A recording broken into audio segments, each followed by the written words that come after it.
And welcome, ladies and gentlemen, to the latest episode of Game Rivals. I am one of your hosts, Maxemillian X, and as always, with me is the man who will not stop wandering around the Death Stranding. It's Sean Templar. How's it going, Sean? I'm good. I'm good. How are you? I am very good. We've had some fun announcements. We've had some interesting news coming out. Some interesting news on a different level also come out. We finally So have a direct you can talk about because they always happen after we record, and now it's finally happened before we record. So happy days! for once, yes, thank Yay! goodness. Unfortunately, it was at midnight. So Oh, yeah, so anybody who showed up to the live reactions on my Twitch channel, thank you first of all. Second of all, if you weren't able to see that, it is on my YouTube channel, so you can see like the highlights of that. Um, Again, it was at midnight, so I was tired and I was hocked up on energy drinks. So some of my reactions might be a bit more muted for some reason, and some of my reactions might be a bit more excited than you would it's probably more excited than muted. I never understood the whole. I think I said it in the chat with like we in the text chat we have with some other guys. It's like the whole thing around energy drink or Red Bull or stuff like that. Like I wonder if it's actually helping or if it's just a placebo because you're like, oh, I'm drinking Red Bull or I'm drinking energy drink. Because I'm wondering if it's just not your body getting like this massive shot of sugar and caffeine that's keeping you up or oh, going it's instead definitely of, that. yeah, because like people would always say, like, oh, yeah, I need to study deep into the night. So I chugged some Red Bull and I was able to make it through the night. I'm like, no, you probably just had a lot of sugar and caffeine rushing through your body. And that's the reason why you made it through the night. It's not because Red Bull had some special ingredient, but it's like the same with all those gamer drinks these days, the Oh, powders. good grief! I mean, Don't even like, get me started yeah, on I'm that. like, I don't know I mean, like, it feels like there's a gazillion brands out there, and it's like for gamers by gamers. Yeah, no shit, Sherlock. I mean, who else is gonna buy that shit, you know? And I'm like, Yeah, it's like it's probably just pre-workout, like going to the gym. So like every time I see stuff like that, or when somebody's being sponsored, I'm like, ha! You're having pre-workout. You're gonna bounce like a Duracell bunny as soon as you drink it. So promote the shit out of it, but you won't be able to sit tight with it because it's just like, and there's like no added sugar, all natural ingredients. Like, no, man, there's no all natural ingredients, no added sugar gamer drink because then it wouldn't serve the purpose and it wouldn't give you the boost. So who are we kidding here? You know? I don't know about that, man. I'm not gonna say if it works or not, or what if there is sugar in it or not. It feels like they're taking advantage of gamers because they're slapping a gamer's label on it, and that's just something that I cannot.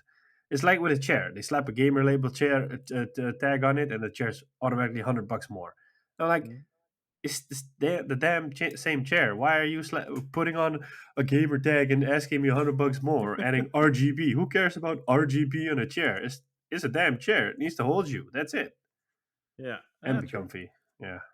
Yeah, So that was my mostly rant that. about us gamers being taken advantage of. Let's jump into the Yeah, news. let us jump into the news indeed, and we're gonna start off with our good friends at Activision. Um, they're still with the lawsuits, so that's not going so well for them. Yep. A lot of people have started to leave, like a bunch of high profile people started to leave because, well, would you want to stick around? I mean, come on. It's getting busier and busier with the what you call it, the indictments and stuff. I think like the SEC has now started an investigation into Mm-hmm. Activision, and Bobby Yep. Kotick is also under investigation. So poetic justice at last for you and for many others. Oh, I hope so. But it is the SEC, so it's mainly they're trying to figure out if he knew anything, and more importantly, if they let the shareholders know what was going on Well, the at the shareholders are time. suing the company, right? So I Last I don't. checked, that they were suing the company, So so then they I don't. probably don't So know. the answer is no. But the question is, what kind of impact would that have on the higher ups, right? Yeah. Because what can the SEC effectively do to, I don't know, get rid of Bobby Kotick? Well, they can Um, fine him. I mean, like, I think it's the same situation with Elon Musk. Is that Elon Musk was going all crazy on Twitter a couple of years yeah, I ago, remember saying that he that. was Yeah. gonna take Tesla private, and he had found the funds to do it, and turned out it was bullshit. And Hmm. then he got fined a lot, and he was also prohibited from taking a board position for X amount of years because he Yes. was also chairman of the board of Tesla, and now he's just the CEO of Tesla. So I mean, I can't imagine that the SEC slaps a big He's also fine. not allowed to tweet about Tesla. Oh yeah, yeah. He Yeah. just tweets about cryptocurrency instead. Figures. So like, I can't imagine the SEC giving him a fine, not Elon Musk, Mm. but Bobby Kotick, and Yeah. then like maybe also putting up some restrictions, and then maybe the shareholders might file like a motion of distrust or something, and then they might get him kicked out. Because the Oh, longer this please, goes yes. on, the I mean, like, eventually a big enough head needs to roll for them to create the image towards the public, like, we're taking this really seriously, and we want to do better. I mean, ideally they'll kick him out, and then they'll promote a female CEO, and then they're like, hey, we learned our lessons, we believe in diversity, here's a female CEO that will listen to all the concerns raised by all our female employees, and hopefully create a better environment. Because this stuff happens, and like, it's a real shame that this stuff happens, because it just puts a bad label or bad name on gaming. Because I always say it reflects on all of us. I mean, the fact that this is happening at a developer or a big publisher who's earning billions, it's a shame that these things happen. Yeah, true. And it also is putting a damper on their releases because if you look at for example, Diablo 2 Resurrection just came out. Yeah, No, like almost no fanfare from Activision, like at all, that yeah, the game is released. Did they just put it out? There are reviews out. Even even people are like, should we support Activision Blizzard right now, like by buying the game? And even Yep. like one of the lead devs was like if you want, like, we know what the current situation is. If you want to buy the game and you don't feel anything for it, you can buy the game. But if you don't feel like buying the game, it's okay. Even they were like not 100% sure like what people should do. Yeah, but I I mean, at think the end of that's the the day, wrong part, because there was like an article that came out shortly after this whole stuff started, like a couple of months ago, and there was this. I think it was a female lead on, I think, the Call of Duty franchise, like somebody that works at Activision. She was a female lead on something, and she said like, the worst thing you can do right now is boycott all the stuff we bring out, because yes, we understand your stance that you don't want to support a company that has this horrible workplace or horrible work environment and doesn't treat its female staff properly. But at the same time, you're slapping us in the face because we've put so much time and effort into these games. And all we want is our work to be seen, to be played, and to be appreciated. Plus, a lot of games are developed with bonuses in mind. I mean, for a lot of people working on it, like the not the executive staff, but the normal people, to put it that way, they kind of do look forward to those bonuses. If the game scores good or it sells well, then they get bonuses. And I mean, it's not easy to live in certain parts of the world, or cheap. So then these bonuses are like essential to live. So like, yeah, by boycotting stuff, which is a noble cause, but like the other side of the coin is that you're actually doing more harm than that you're doing good. And it sounds really contradicting, because you're like, yeah, but I don't want to give my money to a company that doesn't treat women right or has a safe workplace. I'm like, yeah, I get that, but like, in the bigger picture, you're maybe causing those women to leave because they're not earning enough, because there's a pay gap, and some ways to overcome that is by a bonus. But if the game doesn't perform well, then they still end up leaving. So then you don't fix anything at all. yeah, that's totally true. And we still have a bunch of games that are coming out. Call of Duty is supposed to come out. Yep. but I don't think a lot of people are like super duper excited about it. I Like in played general, it, like but separate from like the whole issue thing. yeah. I don't. It doesn't feel like people are really excited about it. And with the last open beta, apparently it was like a lot of buggy, and people couldn't play it, and people were using cheat software, which is Uh, weird because uh, they said that they do have like anti cheat implemented into the game, but they did not turn it on for the open beta, which is weird. Why would you not want to test specifically that aspect of the game yeah, to make sure that it's working? yeah. I don't. I played a little bit of it. I'll talk about it later. But yeah, Yeah. So yeah, I mean, people are leaving. Bobby Kotick hopefully is getting what he deserves, and finally, and yeah, it's like don't forget, like they've taken off the Activision name of Call of Duty, so it just says Sledgehammer Games. oh, I didn't know that. You didn't know that? Like all the promotional stuff, you know, you used to like Activision, Yeah, and yeah. then like or Infinity Ward or Treyarch or Sledgehammer Games, but it's not just Sledgehammer Games, Call of Duty. It's like, oh, okay, huh? They really know how toxic their name is right now, and they don't want to associate it. But anybody who plays Call of Duty knows it's Activision, so not having the name on there makes no sense at all. But I think at the end of the day, people don't care. I mean, like, are you gonna tell me that some kid that plays Warzone with his mates every night, that shouts, screams, curses, that does all that stuff? Do you think he actually cares about the whole Activision Of situation? course not. Not the kids. No, he's like, yeah, man, I don't care as long as Warzone works and I can kill and play with my friends. Why not? Yeah, that's true. Yeah. But again, And the kids. problem is those people or those kids are the ones that spend the most money on the game. They generate the most income for the game, and they basically play into the microtransaction part in which Activision will just keep on doing what it does because they earn billions half of microtransactions. So it's like these big companies have gotten really well at creating these infinite loops, and they've become really well at preventing people from breaking that loop.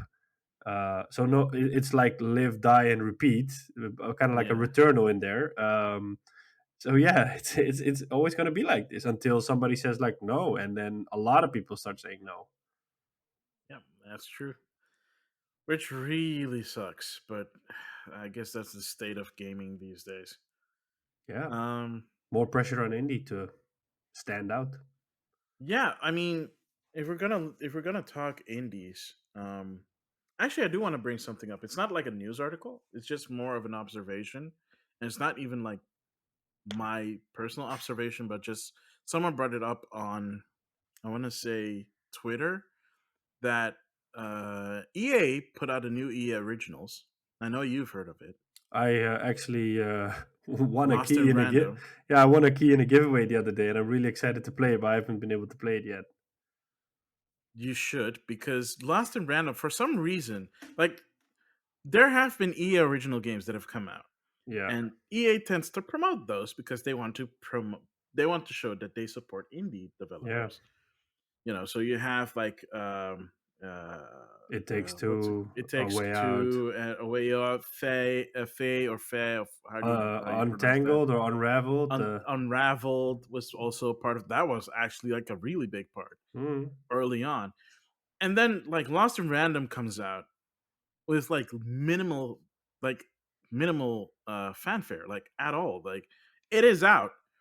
I don't think I've seen like a single, like maybe I've seen one video review pop up somewhere. I haven't even checked the Metacritic for it, but me it's out.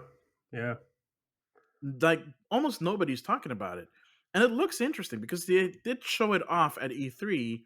They showed it off at did it? Yeah, they showed it off at E3. They showed it off at the EA Play event, that came afterwards. So it's not like they don't know it exists, and it's not like they aren't showing it off. They showed it off. It's just after those initial pushes, they haven't done anything. And I know yeah. that they've been sending out like codes to people, like you know, influencers and stuff. I know you hate the word. I hate it too. I hate the word.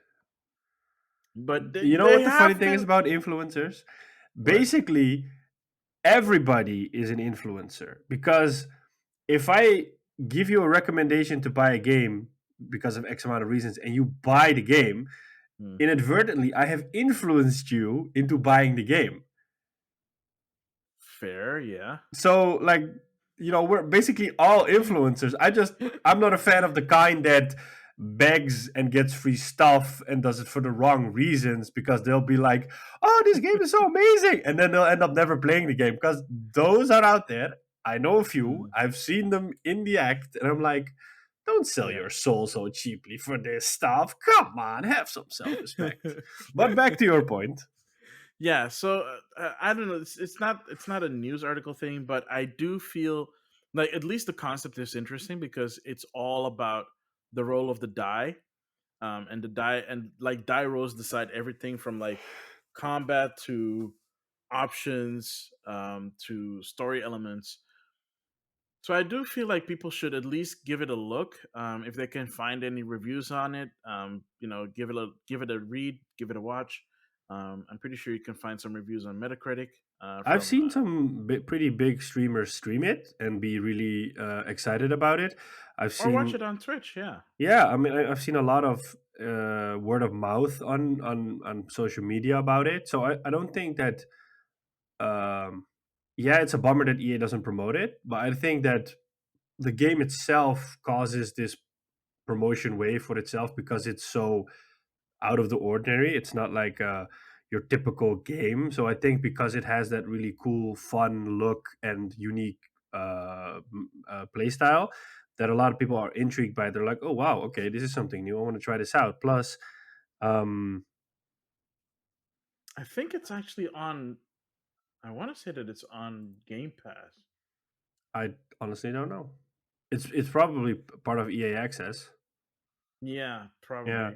The funny thing about the EA Originals program is that compared to EA's track record and history, it is the exact opposite of what they are doing. It is like this program in which the developer gets to keep all the money. EA helps with the promotion. It's like everything EA normally doesn't do with their AAA games, they do with their EA Originals label. They're really supportive, really helpful. And then the funny thing is they barely talk about their efforts in that program. They barely promote the program. They're like, yeah, we have this and we do it. 'Cause it's kind of like a lawyer doing pro bono work, but like on Yeah, big cases. And when people ask him like, why aren't you talking about it? It's like, yeah, I don't know. I just like helping people out and giving back. Whereas other people would scream it off the rooftops, saying like, "Yeah, look at how awesome this program is we have, and we do this and we do that, and look at us being amazing." And EA is like really cool and on the down low about it, which surprises a lot of people because there have been some amazing games that have come out of the EA Originals label, which we mentioned. So it's so strange that they're like so modest about it. yeah. Yeah. I mean, I'm looking at Metacritic right now. It's getting decent review scores. It's sitting on an 83 on Xbox Series X. It's sitting at a 79 on PlayStation, 7980. So that's also good. 77 on PC, but I haven't checked the scores on like Steam yet for it, like how many positive, like the percentages of positive reviews there, but it's scoring pretty decent. It's So also that's available on that's Switch, I nice. think. It is, but I don't think they have enough Switch reviews yet. Hmm. Yeah, they only have like two critic reviews, but the user score is at a 9. Yeah, I didn't expect it, but I participated in this giveaway and I won. And then I could choose for which platform I wanted the key, and I was like PS5, obviously. So I got it, I downloaded it, but I haven't been able to like it. It's one of those games that I really want to try, and I'm really excited to play it. I just have to be in the right Right mode. mindset and mood for it, so I can give it all my attention instead of just randomly playing it. Yeah. So yeah, but I am really excited to play it. All right. All right. Okay, that's cool. Yeah. Um. Well, let's move on to the big one. For this one, which is the part that is about the Nintendo Direct, the September Direct for 2021, I'll and let you speak for the next hour, and then I'll just nod and smile. And if people say like he's so uninterested, he's on his phone, it's like literally because I don't have anything to say about it. So the stage is yours. oh, good I'm here if grief. you need me. Uh-huh, uh-huh. Yeah, so basically, Nintendo, of course, had their Nintendo Direct. It was quite honestly one of the better ones that they've had in quite a while. They had a lot of games that they announced, showed off, a lot of stuff that we weren't aware of, and a lot of stuff that was kind of weird. So the first thing they showed off, of course, was the new expansion coming to Monster Hunter Rise next year called Sunbreak. That was Uh, unexpected. that was well, that was unexpected, mostly because we didn't know what they were gonna do for the Switch. Like, I mean, obviously with Iceborne, it makes a lot more sense because it's on a console that has like a big hard drive and you can do stuff like that. But on Switch, it's little less clear. And we know that Pokemon this time around did like an expansion for the first time ever. So that was also a little bit weird to see. But it actually worked out for them because honestly, the expansion was better than the main game. That Um, but doesn't with happen what often. no, that doesn't happen often at all because they don't do expansions or they didn't do expansions until now. And with Monster Hunter's Rise Sunbreak, it basically confirmed that they're doing the same thing that like they did with Iceborne, which is good. Yep. Because if they were to re-release the game and say pay another €60 for that, I don't think it would fly anymore, especially after Iceborne. Yeah. I wonder if it's like a digital download only because you need the original game. Yeah, you need the original game. I'm assuming it. Yeah, it's a DLC. They said it's DLC, so Maybe you they'll have to bundle it download it. in with the physical copy, like They'll probably re-release it with one that yeah. is with the DLC. Yeah, that's basically what they do anyways with the G versions. So basically, this is the version that's gonna have the more challenging quests Okay. and like cool rewards and like new elements in there and more monsters and like monster variants. So basically, they're the same monsters, but they're different. Well, as the word said, variants of the monster. So they'll have different attack patterns. They might even be a different element, which is really cool. Because the Nice. only thing we have right now is the apex monsters, which is fine, and they are challenging, but it's not the variants like they've done in the past. So I think a lot of people would be excited about that. The new monster that was in the trailer looked very daunting and creepy. Also looked A like dragon.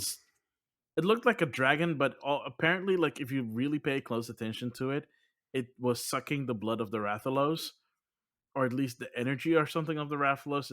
It sounded really weird and creepy. So I don't know, maybe vampire dragon. Who knows?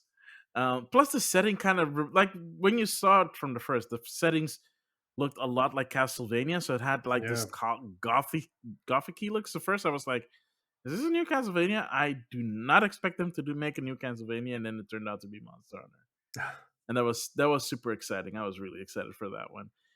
Then they showed some few updates for like the new Mario Party that's coming, Mario Party Superstars or something. I forget. Which is basically the collection of like the first three Mario parties, but remade for the new generation.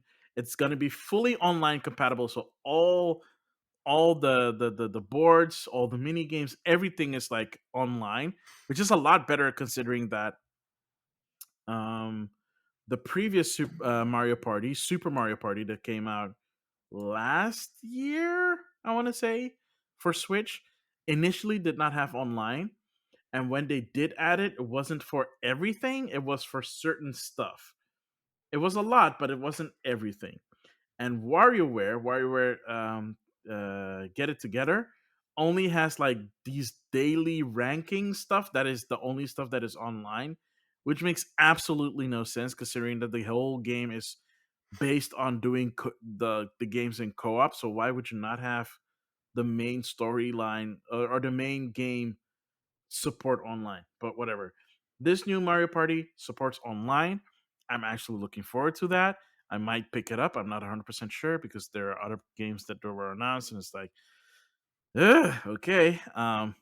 So one of the things that they announced was a new card game from Square Enix, which is this card RPG, like actual like tabletop RPG called Voice of Cards. Gosh darn it, I just played it today. Hang on, let me see.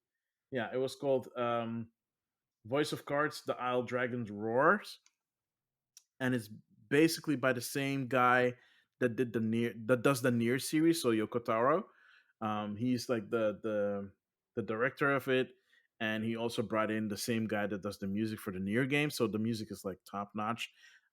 There is a demo of that. I played a little bit before when I was on when I was on the train today from work, and it is interesting. It's kind of funny because you have like this narrator who is the voice of the cards, so he basically narrates like everything, um and everything is done with cards.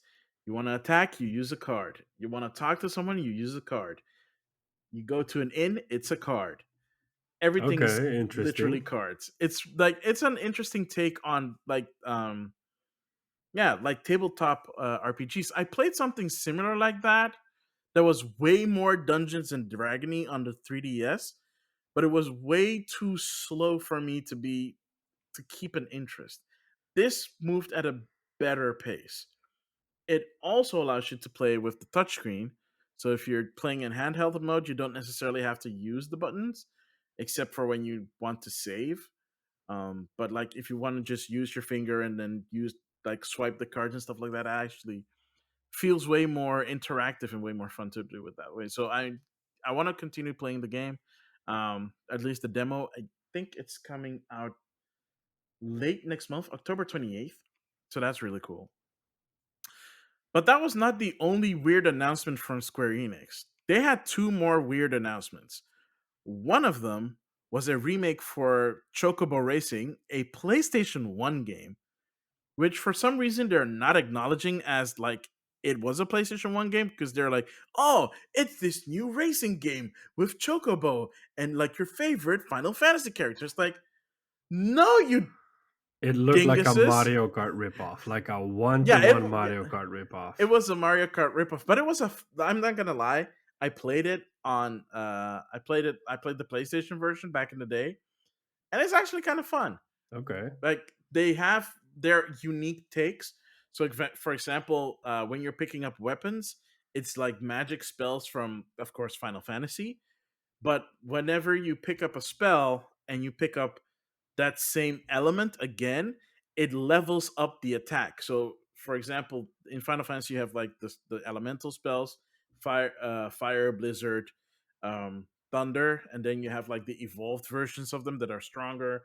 So, fire, Fyra, Fyraga. So, whenever you pick up the same element on the track, it evolves into that spell. So, it'll get the stronger versions, and then you can fire it off, which is really fun. It is a really fun game to play. So I am kind of looking forward to it. I hope it's not too expensive. I'm just finding it weird that they are not acknowledging the fact that it's a remake of a PlayStation 1 game. But But I think they, why would they do it at a Nintendo Direct? why not? Like it You're fits talking more about with the the competition.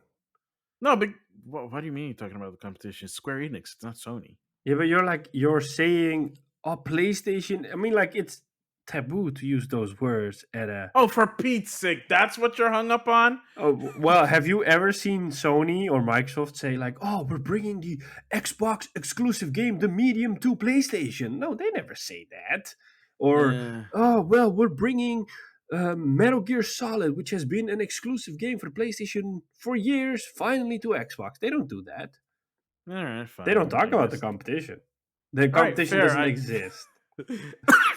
Damn it, you're making me cough.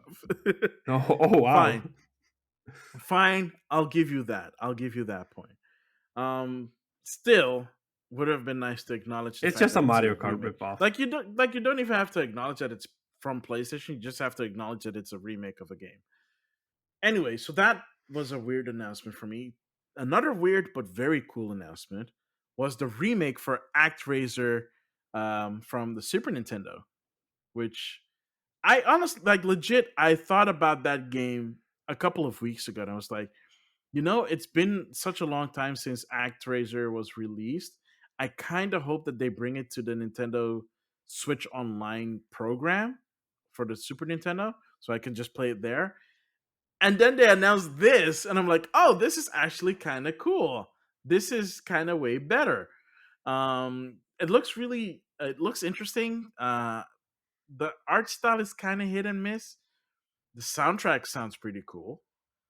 The actual composer of the original game actually worked on the soundtrack of this one. So the what do you call that? He recomposed like the soundtrack, but also created new tracks for the game. Now, of course, this game also allows you to play with the original soundtrack, but the new tracks obviously weren't in the original game. But apparently, the composer saved everything he's ever done, including the sample library that he had for the Super Nintendo, specifically for that game. So he was able to like use the sample library from the Super Nintendo to make new Super Nintendo music for this game, That's pretty cool. which is so cool. Like, this dude is so awesome. Like, oh my gosh, dude, seriously, you're the best. So I'm looking forward to that. I want to pick that up eventually. There's a bunch of games I want to pick up. Gosh darn it. So there was ActRaiser. I'm just gonna skip to a few stuff. They shot off a new Kirby game, and I didn't even realize it was a Kirby game until I saw Kirby, because it started off like in this post-apocalyptic setting. It almost looked like a very colorful version of The Last of Us. So I was like, okay, this is not Splatoon, because Splatoon is way more in your face. I don't know what this is. And then I saw Kirby. I'm like, oh, that's weird. And then I saw it was a 3D Kirby, and which is something they've never done, because all they've done up until this point is like a 2D side scroller or a 2.5D side scroller.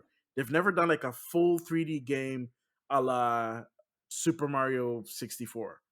So this is the first true 3D Kirby game that they're looking fantastic. So I'm super excited for that. Can't wait for it to come out this spring, or not this spring, next spring. It came out this spring, but we'll be time traveling. Um, what else? What else? That's actually kind of interesting. They announced new features for the Nintendo Online stuff with the expansion and stuff. They did. So there's an expansion coming for the Nintendo Switch Online called the expansion. Oh gosh, what did they freaking call It that? had the most original name you could come up with, something like It the was expansion pass or something. yeah, Nintendo Switch Online plus expansion pack. Oh my goodness, seriously, Oh, Nintendo. wow. You guys Those are worse. You guys are worse at naming than I am. And I suck at naming. I bet the guy that came up with the Xbox Series X name thought like, "Ha, suck it. I'm not the person that came up with the worst name ever. That's Nintendo." I know, right? Oh my goodness. But stupid name aside, it is pretty cool what they're adding. So Yeah. they're adding N64 games. And out of freaking nowhere, and nobody even expected this, Sega Mega Drive games, or if you're in the US, Sega Genesis games. Which is weird because again, Sega, used to be like, head to head. I know it's been forever since they've been I think it's a basically money thing, rivals. man. They're like, "Hey, if you want to put our old stuff on your online platform and you're giving us money for it, why not?" It is kind of funny considering the fact that Sega like loves to put out collections. So it's weird that they would work with Nintendo to do this, It's probably a money which thing. I I guess. But the cool thing about it is that for both the N64 and for the Sega Mega Drive, they're putting out replica controllers for the Switch that are wireless, which is cool. Japan is getting a little bit extra in that regard because they have the option of choosing this classic 3-button controller for the Sega Mega Drive or the 6-button controller for the Sega Mega Drive, which is super handy if you're playing games that need more buttons, like a fighting game.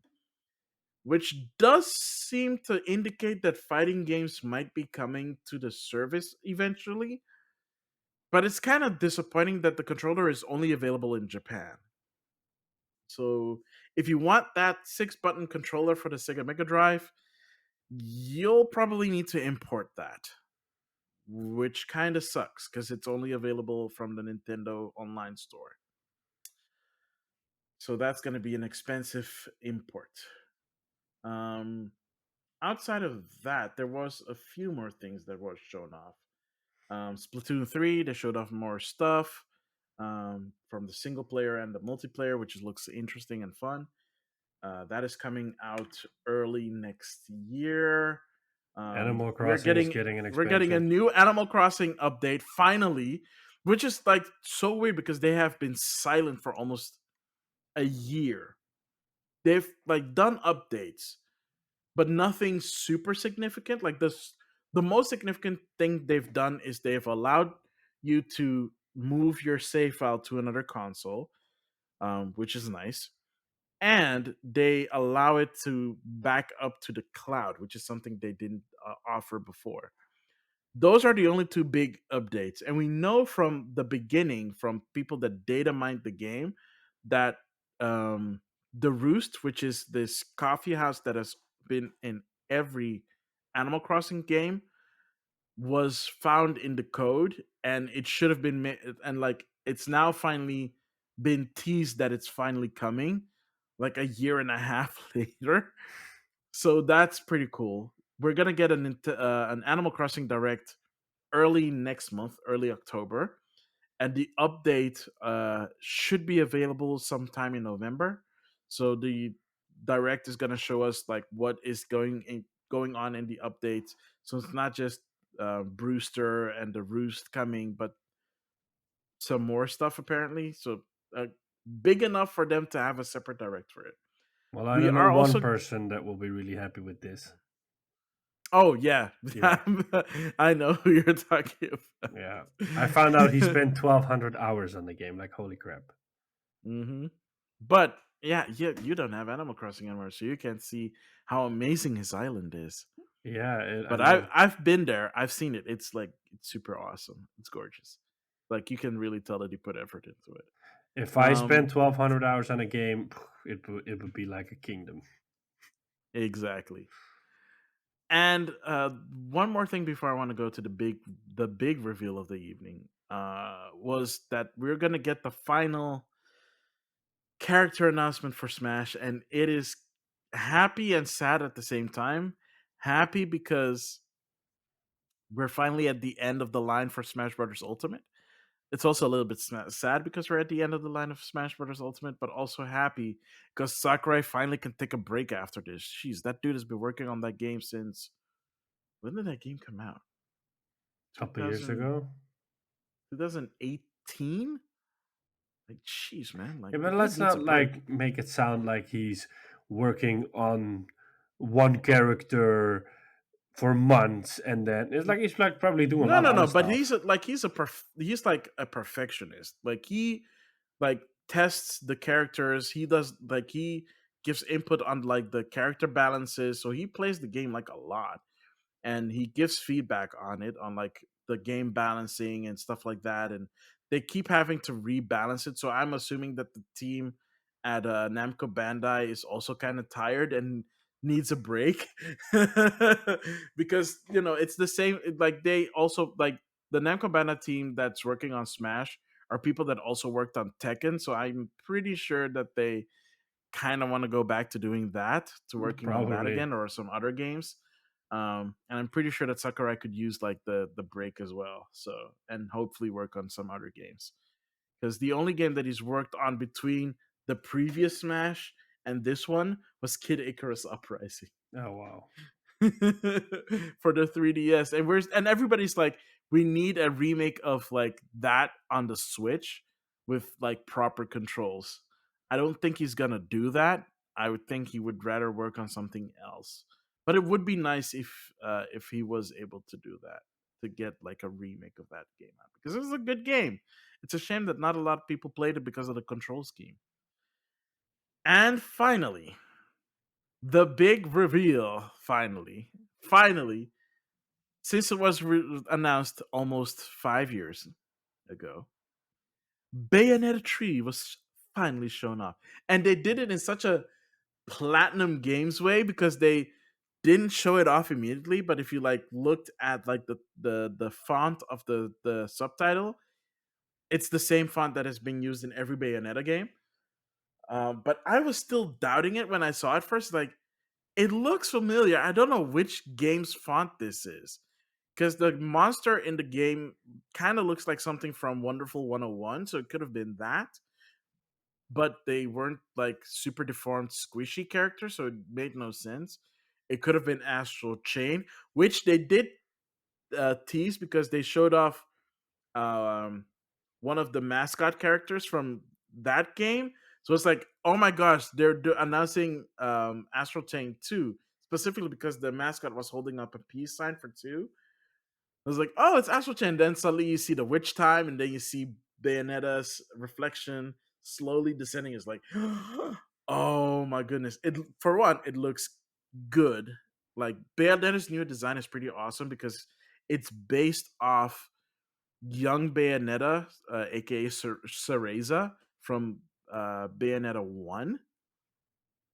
So instead of having like the short hair that she had in Bayonetta 2 or the Sarah Palin look from Bayonetta 1, she has like twin pigtails coming down her shoulders and a new, very dashing outfit and new glasses.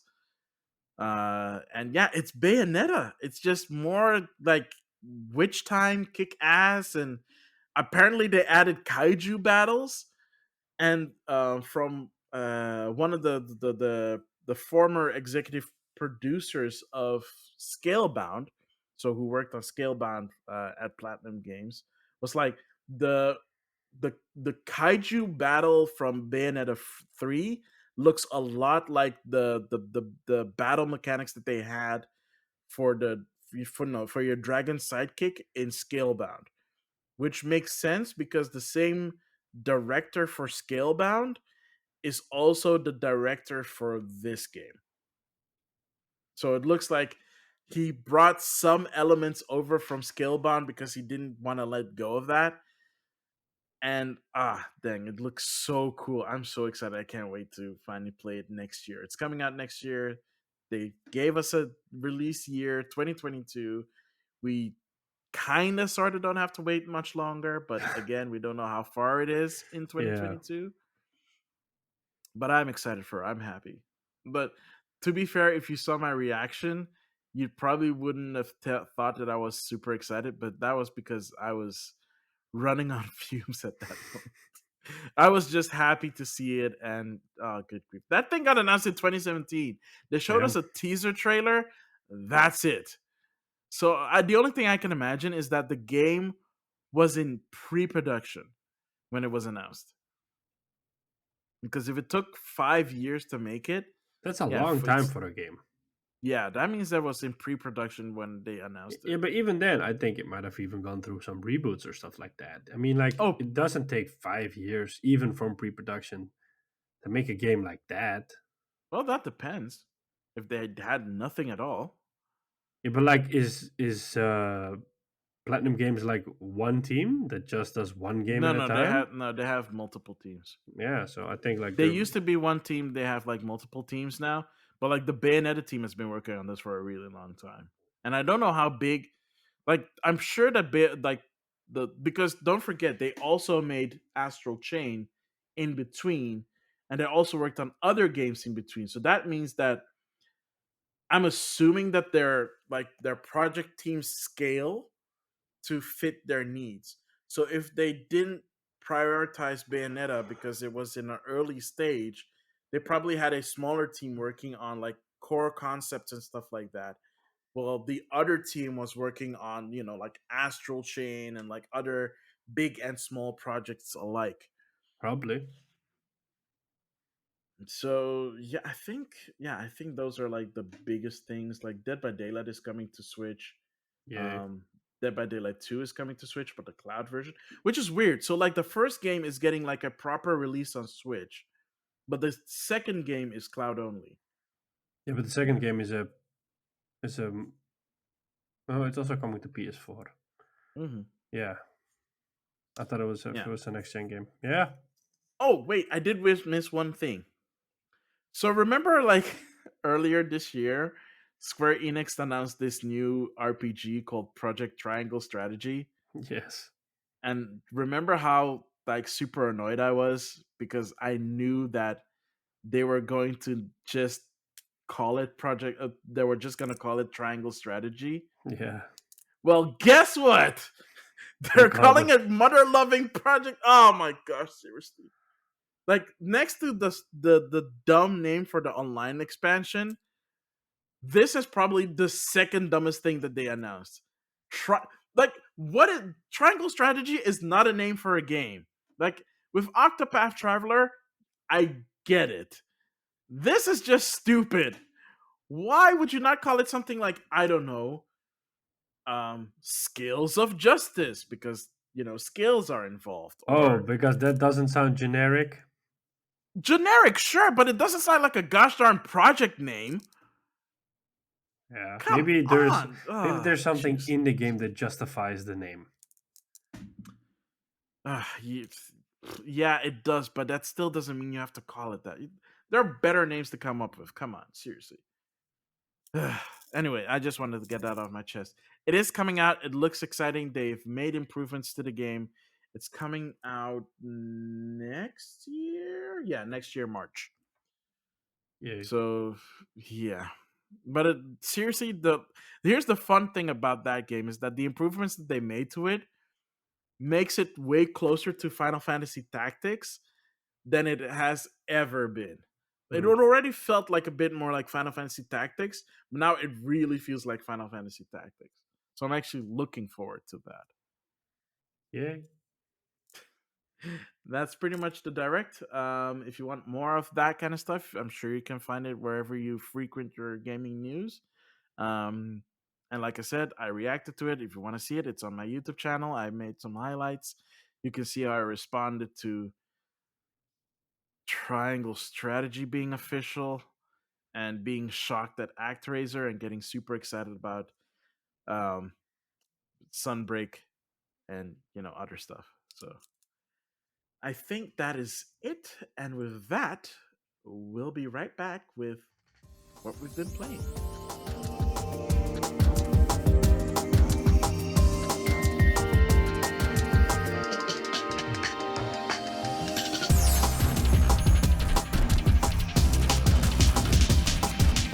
And we're back, ladies and gentlemen, with what we've been playing. Sean Templar, have you been playing anything? Yeah, it's not a lot what I've been playing, but I played the Call of Duty Vanguard beta. Um, Mm-hmm. I played it on PS5. Um, I was not impressed. I mean, Was it different from the first one that we had like yeah, earlier? it was different than the alpha. It was a lot crappier than the alpha. Because I mean, like, Really? yeah, because like first it downloaded the wrong thing. It downloaded the alpha again, so I had to figure out how to download the beta. And then when I got into a match, there were all sorts of server issues. Like it kept saying packet loss, and then it would introduce lag. And I mean, like, I have my PlayStation wired up, so like me having lag, I have pretty fast internet, so it couldn't be my side. So like it was really Yeah. annoying. It was constantly lagging, and then visually it didn't look like a PS5 game. So it could be that it was just running on PS5 through PS4 back compat. I was not impressed with the visuals. It played okay, but like for example, the sounds that the weapons make, it was not nice. I mean, like when you fire a certain, you've heard these weapons all over the place. I mean, like in all Mm-hmm. sorts of movies and all sorts of games. So you have like a certain expectation of what a certain weapon is supposed to sound like. And like a lot of them were sounding like pea shooters. I'm like, yeah, okay, well, this is really menacing. I'm shooting you with this big ass gun, and this is really menacing. Whoa. Um, wasn't impressed with the triggers. The triggers were like meh on the dual sense. I mean, like overall, I was not intending on buying this game because I'm waiting for Battlefield, which by the way got delayed till November. But I don't mind that. But this kind of confirmed it for me that I definitely do not want to buy this game. And I played it with I played it with a friend of mine who's in my Call of Duty group, and he was like, "Nah, I'm not gonna buy this shit." So too bad. I don't know how the rest of the world's gonna look at it, but they're not getting my A lot hard-earned of people cash. had the similar complaints. Yeah, I mean, Yeah. I expect better, and this is definitely not better. So yeah. One has to wonder if like the whole lawsuit thing is having an impact on the development as a whole. Well, you would say that it shouldn't because it's like your corporate office is being sued, to put it that way, but Yeah, you but are in also a people are leaving the company. yeah, but I would say like if you're a team that's in a completely different state doing your own thing, you're pretty much isolated from the stuff that's happening unless people in your studio are also leaving, which can happen, of course. But I don't expect it to be on a massive scale like that. Yeah. Um, but yeah, I mean, I think we're getting to the point where um, Call of Duty fatigue is creeping in again because it happened a couple of years ago, and I think we're at that point that it's happening again. That you can only recycle so many settings before it gets boring. And yeah, super cool that you have this special forces idea, but yeah, I mean, there are rumors floating around that Infinity Ward is working on Modern Warfare 2 for next year, which a lot of people are looking forward to because Modern Warfare was really good. I love that Call of Duty. So yeah, rumor has it that they're working on it on a sequel to the reboot of 2 years ago. I hope that's true. Um, but yeah, I'm not gonna buy Vanguard. And honestly, unless a miracle happens, I wouldn't recommend the game. Hmm. Yeah. Well, I guess we'll have to wait and see until the reviews come out, and hopefully it's better. But wait, when is it supposed to come out again? Like this October? I think in November as well. Oh wait, yeah, So November like they're gonna be like really 5th. close with Battlefield. Yeah, I Yeah, think this is coming out first, and then Battlefield. yeah, yeah. Battlefield was gonna come out in October, but it was pushed to November last week. So, yeah, I also in an impulse mood bought Deathloop because I wasn't intending on buying it. Because I was like, how did I have enough to play. Why should I buy a game? You know. how did that go? Well, so like I expected the game to get like a 8.5, from the reviews, and then suddenly Mhm. IGN comes out with their review and they're like 10. And I'm like, what? And then GameSpot comes out with their review and they're like 10, and I'm like, what? So like these big sites are giving this game a 10, and to clarify, a 10 doesn't mean it's the perfect game or a perfect game. A No, it 10 means it's simply a means masterpiece. yeah, it's a masterpiece. It's something you need to play.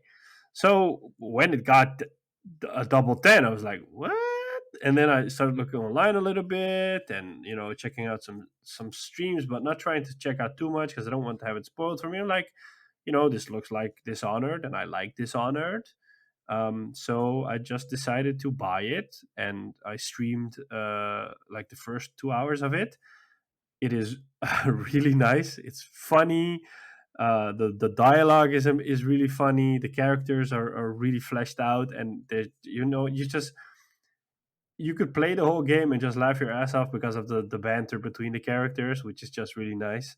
Um, Also, like stuff they use to call a game. So you have this you're playing as a character called Cole, and he is the head of security for this loop you're in. So he's basically there to protect the loop because basically what happens is the game takes place over a day. You have to kill 8 targets within the day to break the loop. If you die or you wait too long, then the day passes and the loop resets. So kind of like Returnal. But something happens causing him to want to break the loop instead of protect the loop. And he, for example, has like this self-made hack device, and he calls it the hackamagic, which is like, how do you come up with that? Oh Like no. you pick the thing up, it's a hackamagic, and I'm like, what? And that's kind of the tone of the game. It doesn't take itself serious. I mean, Yeah. it's really funny. It plays really nicely. It looks really nice. Mm. I want to put more time into it. I haven't played it since I streamed it because it's overwhelming in the beginning, and like there's a lot of mechanics in there, or the game over explains the mechanics. So you're getting overwhelmed by it a bit. You're like, oh, this and tutorial here, and blah blah blah, explanation there, la la la, explanation this works like that, la la la la, and eventually I'm like, a friend of mine joined the stream and he said like, are you playing a game or are you reading an encyclopedia? I'm like, Yeah, I don't know. It's like, this is not my game. It's like, yeah. And then I shortly after that decided to end the stream because I was like, yeah, I can't imagine people wanting to see this in this state or me playing this at this state. So, Mm, um, yeah, I definitely want to jump in. I'm in that spot now that I want to buy Kena or Kina. I want to buy Death Stranding, the director's cut.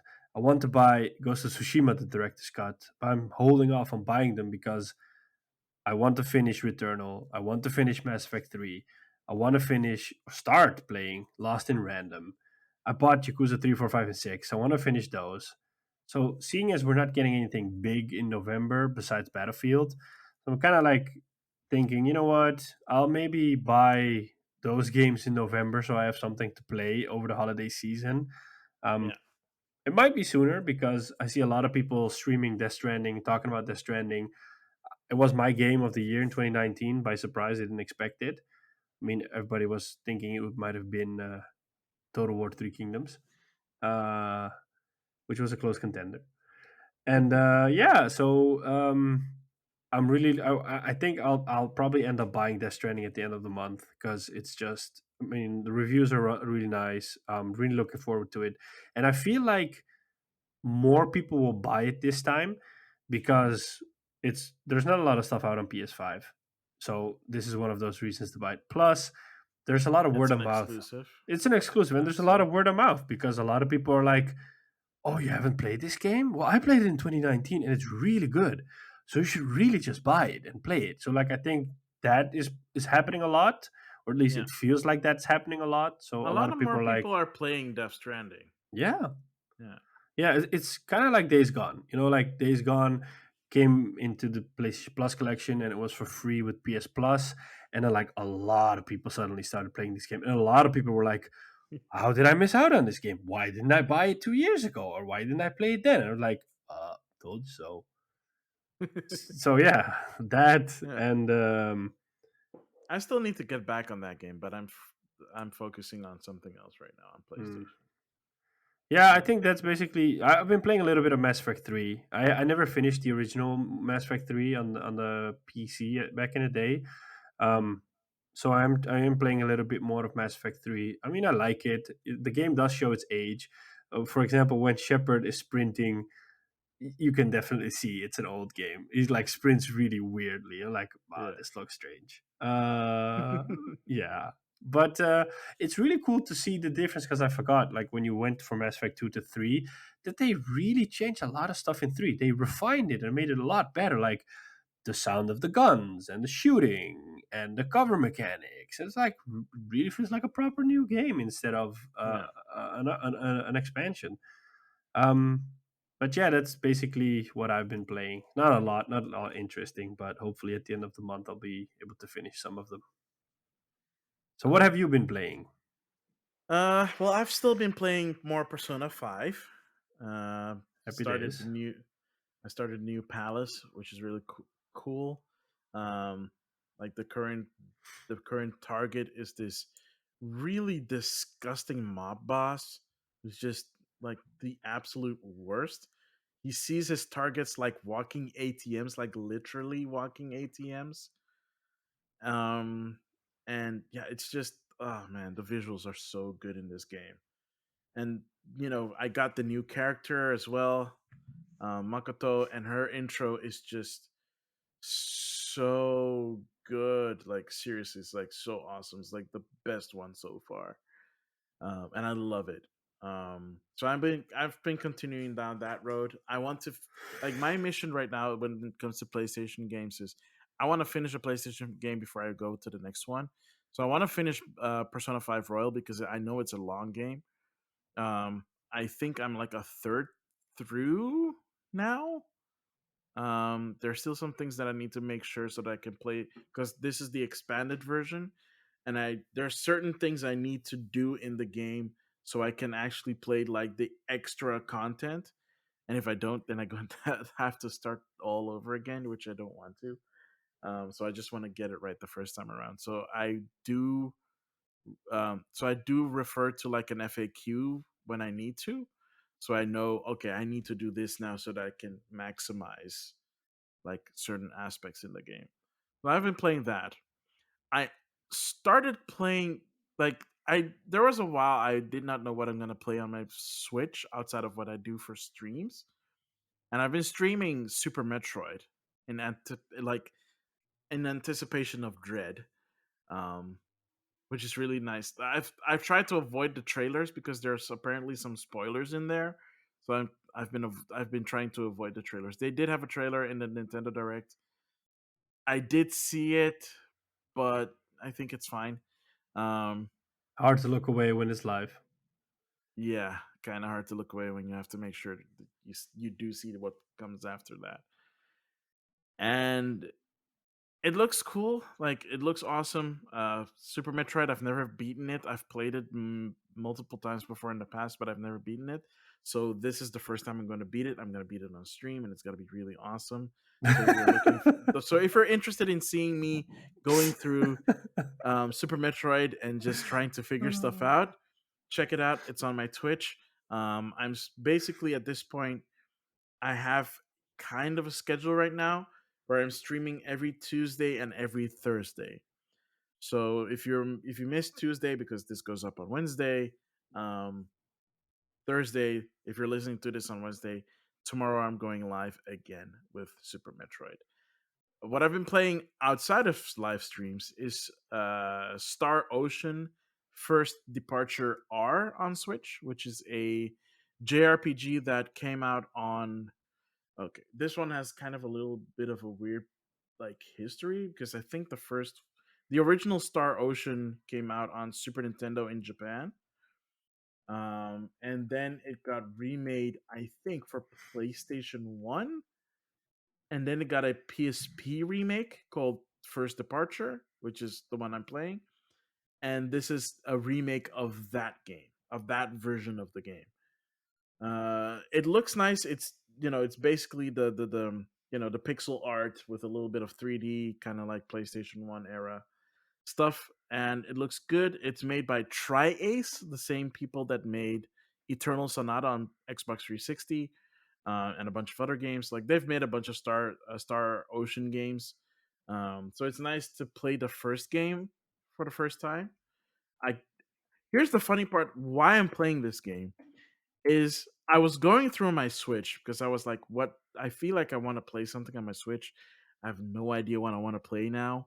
I don't feel like playing Dark Souls because I'm kind of stuck there and I kind of need to feel the need to play Dark Souls again so I can continue where I left off. Um Maybe when I get the OLED Switch or whatever. But first Dread. Uh and I was just going through it, and I'm seeing Star Ocean. I'm like, when did I buy this? I don't remember where I bought it. I think I bought it on discount because I remember buying it like a bunch of RPGs when it was on discount, and I think that was one of them. It was on like super discount. So Whoa, I not just a discount, but a No, super super discount. discount. So it's like, oh, that's yeah, because I think it was like 75% off. It wasn't even like €10 or something. I was like, oh, that's actually kind of pretty cool. Let me just play this. So I started playing it, and I'm only like 3 hours in, and I can immediately see that um, if they weren't inspired by the Tales of series, they definitely shared like developers, even though Tri-Ace and Namco Bandai are like completely two different companies. But they have very similar battle mechanics. It's like, oh, this feels surprisingly familiar, but at the same time, it's like I've never played this game. I know I've never played this game. Why does it feel like I played this game before? So I started playing that, and that's really fun. And then last, of course, what I talked about was Voice of Cards. I played that a little bit, and like I said, it was interesting. If you want that, you can go back to the news segment, and I talk about that a little bit. And I think that is kind of about it. Um, did I play anything else? No, I think that's actually kind of it. So it's that. Um, but I'm basically right now, even though it's very tempting to go back to Days Gone, whenever I see you play it on stream, I'm like, gosh darn it, I kind of want to go back to this. Like, no, no, stick to the plan, Max. Focus. You gotta finish Persona. You gotta finish Persona, otherwise you can't move forward. So I'm doing that. But it's not like I'm forcing myself to play Persona. It's more like I'm forcing myself to pace myself with Persona because as soon as I start playing, I know I'm gonna lose at least 3 hours. I'm like, oh, I'm gonna play for a half hour or I'm gonna play for an hour. Nope, it's 3 hours at least. I don't even do that anymore. So like uh if I want to play a game, Mhm. I need to know mentally that I have a couple of hours that I can put into the game. Otherwise, I don't do it because I always tell myself like by the time I'm into the game, I'm like in the mood. I'm really getting into the game. It's already the time to go to bed or do something else. So I'll rather watch some Yeah. Netflix or some YouTube or whatever. But like as soon as I know like okay, I have 2 3 hours I can sink into the game, then I go at it. Because otherwise like Yeah. if I do it like for 30 minutes, I can't unless it's like a multiplayer game or something like that. But otherwise, I just can't do it anymore. Well, that's the nature of JRPGs, man. The cutscenes, man. It's the stuff that takes up the most space. I Like play if I Kojima could, games, so I know. nah, fair. 90-minute cutscenes in Like, MGS4. wait, did I talk about my Death Stranding experience in the last episode? I don't feel like I didn't, or You did I? did mention that you were playing the game. I can't remember if you finished the game. Right. Okay. So I did finish Death Stranding. Oh my god, you are first of all, you are such a gosh darn liar because I told you exactly where I was. And you were like, oh yeah, cool, great. Like saying nothing. So Yeah. basically where it was I was at what I assumed was the final stretch of the game. I'm No. not gonna spoil anything because the director's cut is out, and I know it adds a bunch of stuff, but I don't want to spoil it for anybody who's yet to play it. So basically, here's my current situation. I think I'm almost at the end of the game. Considering what the story was telling me, if I finish this part, it should be the end of the game. It was not the end of the game. There was, and I kid you not, I checked my time, at least somewhere in the ballpark of about 5 hours of gameplay left. And it's mostly because the cutscenes take forever. And there's oh my god, there's a part where you have to I can't even like say it because then it's a spoiler, but there's a really long part to this end game, which is not end game. And then it fakes you out with credits. Okay, I know I said no spoilers, but I'm not spoiling anything when I'm saying it says end credits. Then there's more stuff. It feels like that Lord And of the Rings ending in The Return of the King.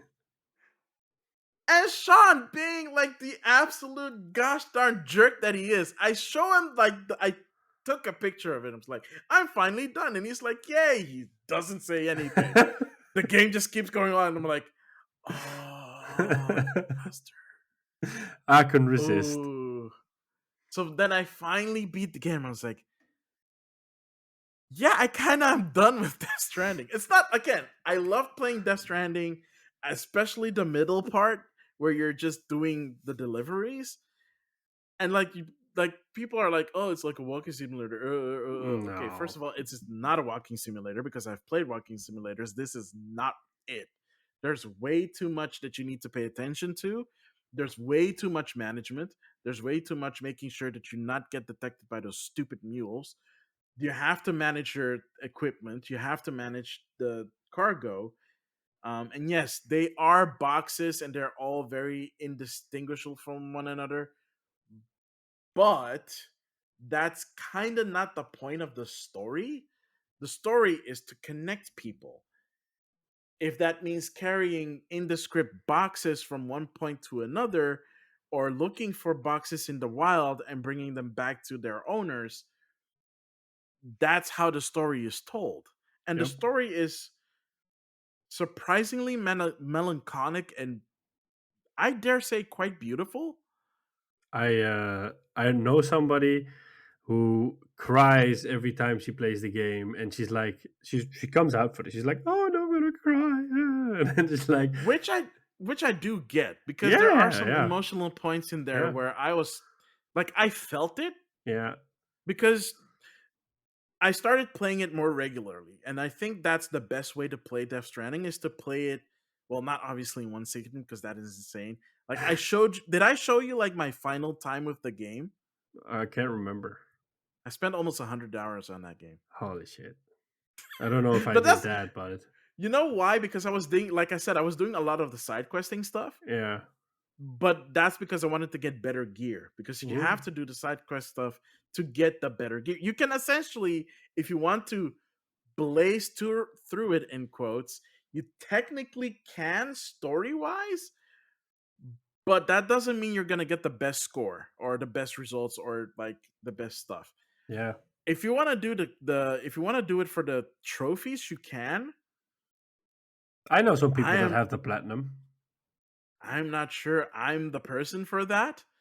And the Yeah. only reason I tried to finish it on time was because the director's cut was coming out. I was like, you know what? Once it comes out, I want to get the director's cut and then play that stuff again. But when I finished it, I was like, I think I'm gonna wait for at least 6 months to Yeah, come back to Death Stranding's yeah. director's cut, because I just finished it and I just went through the whole roller coaster of emotions, and I was just kind of drained, like in a good and bad way.